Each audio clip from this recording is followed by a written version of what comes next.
Hey guys, welcome to GeoWith Motsoko. In today's video, we are doing landforms associated with horizontal strata, right? We're looking at radial drainage patterns, rivers from mesas outwards, okay? I just want us to focus on the landform and the rivers, okay? If you look at the landform right in the center, right here where it says Langberg, right, you can see that we have contours which are closely packed together, but right at the top we have flat topography, right? You need to remember your grade 11 content of our mesas built in our conical hills, right? We said that the mesa has a large flat top, right? If you look at this landform right here, right, it has a large flat top, and you can see on the sides there it is very steep, right? This shows our table mountain. At the top it's flat, then you can see on the sides it is steep, right? If it was to be drawn, maybe the cross section, it would look something like this. It should remind you of a landform known as a mesa. This is our mesa, right? It has a large flat top, right? It is wider than it is high, right? The width is more than the height. This is our mesa, right? You can just see using the contour pattern, right? It's very steep on the sides, as you can see. I have it steep, and then at the top you can see the contours are far apart. At the top the contours are far apart, which shows us that there is a gentle topography at the top. It is flat topped, right? It is wider than it is high. It has more width than height. That's our mesa, right? The table mountain. It is wider than it is high. Now let's look at another diagram. Okay, wait, before we move, let's look at the rivers, right? You can see there are rivers. There's a river right here, non-perennial, non-perennial, non-perennial. These rivers are flowing downstream, obviously, from the top going down, right? Now if rivers are moving away from a central point like this, we call this our radial drainage pattern, right? We're going to do drainage patterns very soon in geomorphology, but if rivers are moving away from a central point, it's a radial drainage pattern, and to be specific, it's a radial centrifugal, right? It's moving away from a central point. If it was moving towards it, we call it a radial centripetal, right? But in this case, it's a radial centrifugal drainage pattern. You can see these arrows are even showing us that the river is moving from the high-lying area going downwards. Let me try and edit here. Here the river is moving there, right? The rivers are moving from the top going down, right? Let me draw my arrows there on the side. You see, those are the rivers which we have here. Okay. Now, if you look at this part, you can see it says canals and furrows, right? If you see canals and furrows on a map, that's an indication, right, that dam or that river is being used for irrigation purposes, right? Remember, canals and furrows are trenches on the ground, right? They are trenches which transport water, maybe from a river, from a dam, towards the cultivated land. You can see there's cultivated land all over here. The water moves through these trenches. It gets closer to our cultivated land, and the water is then used for irrigation, right? So if you see these canals and furrows, you should know that is an indication that irrigation is taking place, right? Which means there is not enough water in the area, right?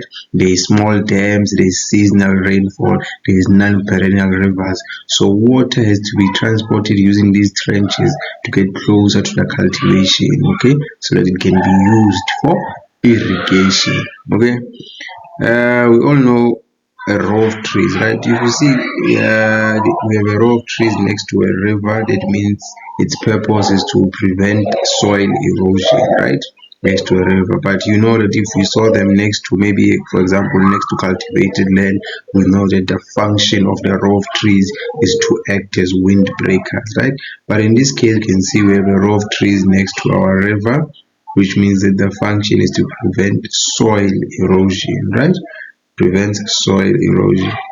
We also have a river right here, river flows from west northwest, right? It flows in a northwest direction. How do we know this?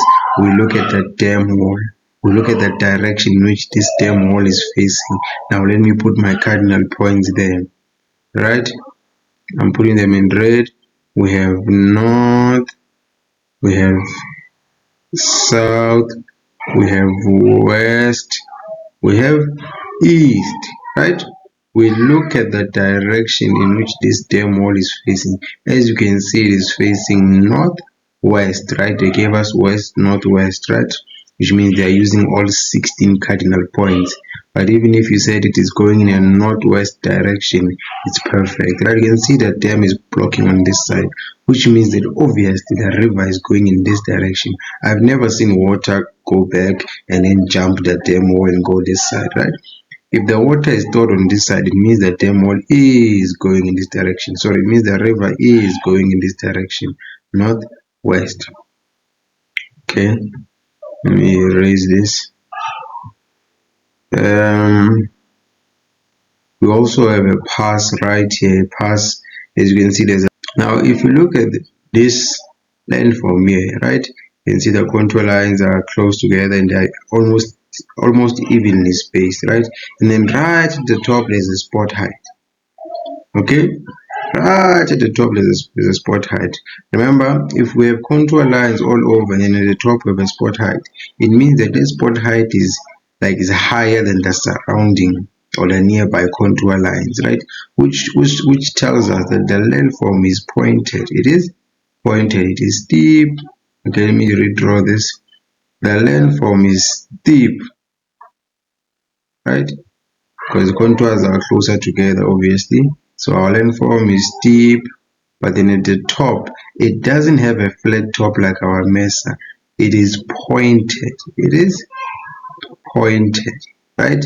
It is pointed because you can see that by having a spot height right at the top, which shows us that that height is higher than the surrounding contour lines. Let me try and put contour lines on my landform, right? Let's imagine that these are my contour lines now on the hill, okay? Then right at the top, it is pointed, right?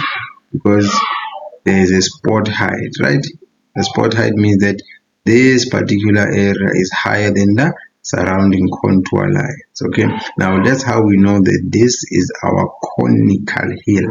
It is our conical hill. We have another one right here. As you can see, it's a hill.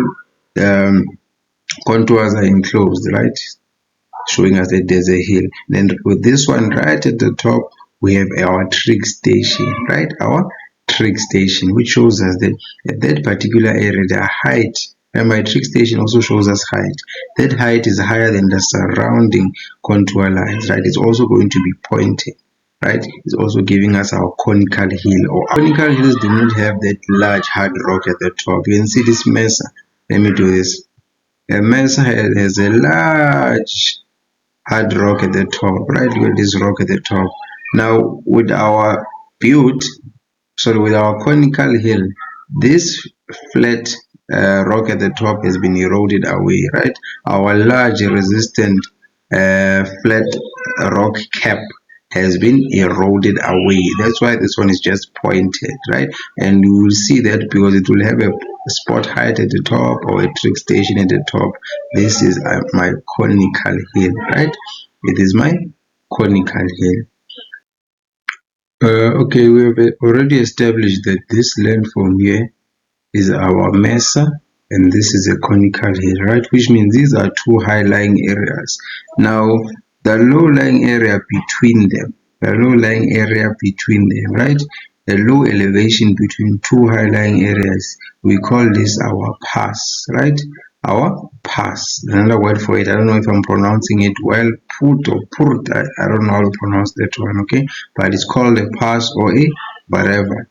Now, it's found between two high-lying areas. You can see this high-lying area, which is our Mesa. We have our conical hill on this side, right? So, between two high-lying areas, that low elevation area there is our pass.